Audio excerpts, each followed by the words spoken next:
Ndabaramukije amahoro y'Imana mwese abarundi aho muherereye bari hirya no hino mu mihingo itandukanye canke mu gihugu cacu c'u Burundi n'abantu bose bumva ururimi rwacu rw'ikirundi. Nizere ko aho umwe wese aherereye aguwe neza. Uno munsi dufise ititre nje mfise information nziza abantu benshi bari barindiriye kumenya canke bahora bumva kubihuhahuha nyene bivugwa n'abantu ko ariko badafise source aho babironderera. Imbere yuko twoja kuri iyo information agomba gusaba umuntu wese aribwo bwa mbere adukurikiranye ntiyibagire kugira subscribe, amagire partage ku ma video zacu kugira ngo n'abandi bashobora kuba bakeneye izi information dutanga nabo bazironke. Kandi ntimwibagire kwandika mu gihe ufise ikibazo ushobora kucandika hariya kuri commentaire ukandika ikibazo icyo ari cyo cyose turakwishura. Ntimwibagire no kugira like. Information umunsi dufise ivuga resultat za DV Lottery y'umwaka 2021. Ko urazi ko kare hari handitse yuko resultat zizosohoka itariki 5 z'ukwezi kwa gatanu, ariko ubu barunguruje n'itariki 6 z'ukwezi kwa gatandatu. Rero ukeneye kumenya information ko ari y'ukuri uca ugenda muri rya website ya guverinoma y'Abanyamerika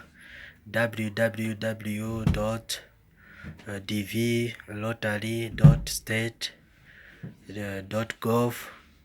niho uza gusanga hari information y'izo tariki 6 z'ukwezi kwa gatandatu. Rero ku bantu bakinye urukino ruheruka ariko rwitwa DV Lottery 2021 bari barindiriye resultat bazozironka itariki 6 z'ukwezi kwa gatandatu. Nuko rero be patient, murindire mwizeye, ibisigaye murazi ko ari tombora. Kandi twongera guhimiriza n'abandi bifuza gukina itombora ko hariho, murazi ko bashizeho itegeko yuko udafise passport, kuko passport number yamikenewe niyikenewe kugira ngo wiyandikishe. Rero umuntu aracafise umwanya wo kurondera passport kuko urukino rwama rukinwa mu kwezi k'umunani. Igihe cyose baratanga amatariki mugani mu ndwi za mbere z'ukwezi k'umunani. Rero twabasaba bashasha batari bwakine ko bokwihutira kurondera passport, umwanya uracariho. Bitegure canke hari ama information bakwiye kubaza batwandikire kuri commentaire, tuzobishura tuberekeze ukuntu byose bigenda bikurikirana. Urazi ko mu bisanzwe izi information dutanga ni kugira ngo dufashanye kandi dutezanye imbere, dufashanye no mu vyiyumviro, kuko hariho benshi babikinye ariko ntibashime kubwira n'abandi kugira ngo nabo bagerageze barabe amashance yabo.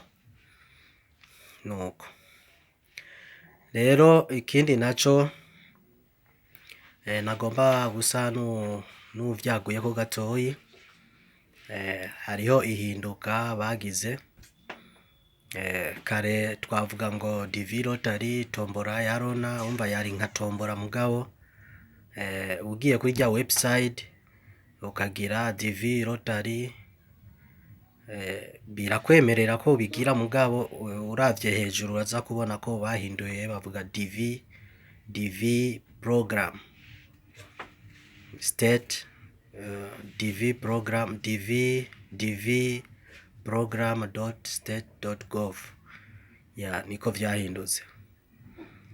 Rero urumva ko abitakiri tombora urumva ni program. Rero uriko uragerageza kuraba nimba bashizeho ngo programa ugerageze kwiyumvira ni mu vyumviro vy'iwanje, urashobora kubona ko ugize analyse urashobora kubona ko harimwo kandi uriko uraraba ugerageza no kwiyinforma kana mu ma information kanaka hari ibintu bigenda biriko biragenda bihinduka babigira bibe compliqué sana ugasanga naho ushobora kuba watomboye mugabo ugasanga visa nta yuronse bivanye niki n'amakritere bagenda bashiraho menshi bituma akuramwo abantu ntibaronke visa. Rero mu gihe umuntu abashizeho nka programa umva baca bashiraho n'amategeko ajanywe n'ivyo ingingo bijanye n'iyo programa. Rero urumva na cane nk'ibintu byinshi biriko birahinduka. Kare waragira gusa umaze kuba waratomboye bakakurungikira noze ikete yo gufelicita ama bakakwereka link aho ushobora kugenda kugira ngo applying visa ariyo bita ntuze DS260 ni formulaire ya visa applying nivyo vyonyene bagira hama ukarungika n'ama document bagusaba ama diplome kopi ya passport amanu z'ama foto ya za izi foto zino z'igihimba za passport ibintu mwene ivyo ama certificate ama extrait de naissance ibintu mwene ivyo. Rero ubu barashizeho n'indi formulaire uzo presenta ugiye kuri interview. Rero iyo formulaire harimo ibintu byinshi kare ntibiyirirwa baragusaba nozeye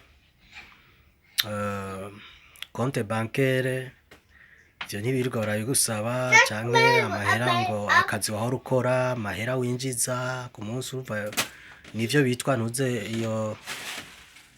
iyo formulaire yitwa ntuze public charge.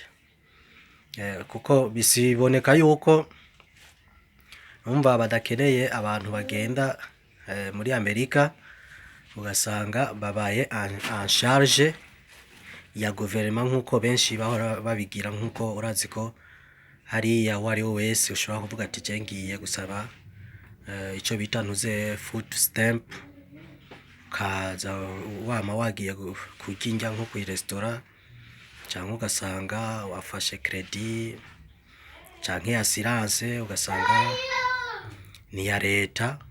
Ivyo vyose ni ibintu bisaba yuko uba wariteguye kuko ubu ibintu vy'amassurance vyiki vyose bisaba yuko uwerekana uburyo kubufise. Rero nico gituma rero ya ubu bigiye kuba compliqué gatoyi ariko n'ibintu bisaba yuko gusa uba uzati jewe mfise vision yo kuja ahantu kanaka uca witegura. Yani ibintu bisaba uburyo kare vyari vyoroshe ntivyasaba uburyo bagusaba yuko uba ufise gusa umuntu akwakira akapresenta yerekana ko afise uburyo bwo kuzokwakira mu gushitseyo ukarondera akazi ukibeshaho. Mugabo ubu uzoyerekana ko ufise uburyo bushobora kukubeshaho utazoba independent y'iki ya gouvernement. Niyo mpamvu rero bariko bagira ibintu byinshi bahindura nka public charge ibintu mwene ivyo.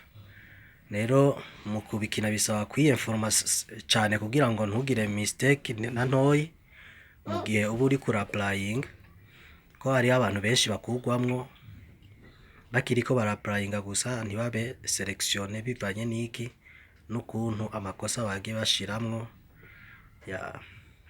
canke ugasanga yabaye selekisione mu nyuma ariko aragira irya forme DS260 ugasanga yagize amakosa bagaca bamukuramo.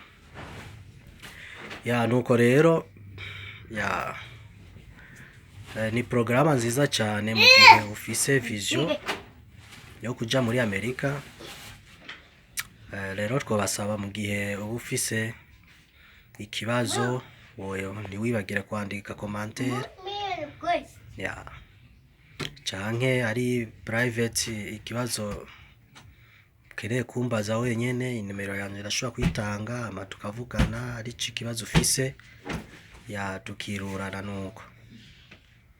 Nuko rero ndabashimiye cyane kandi nongera ndabasaba kugira ngo mugire musapotinge iyi channel yacu mu kugira subscribe no kupartaja ku bagenzi, ku nshuti, ababanyi n'abandi hirya no hino kugira ngo nabo bagende baronka information tugenda tutanga muri channel yacu. Na cyane ni channel yacu tuzovuga cyane ibintu bya green card lottery, tukavuga n'ibintu bya education bivanye n'ibintu by'ingendo canke ubuzima bwacu bwa misi yose. Nuko Imana ibahezagire, murakoze.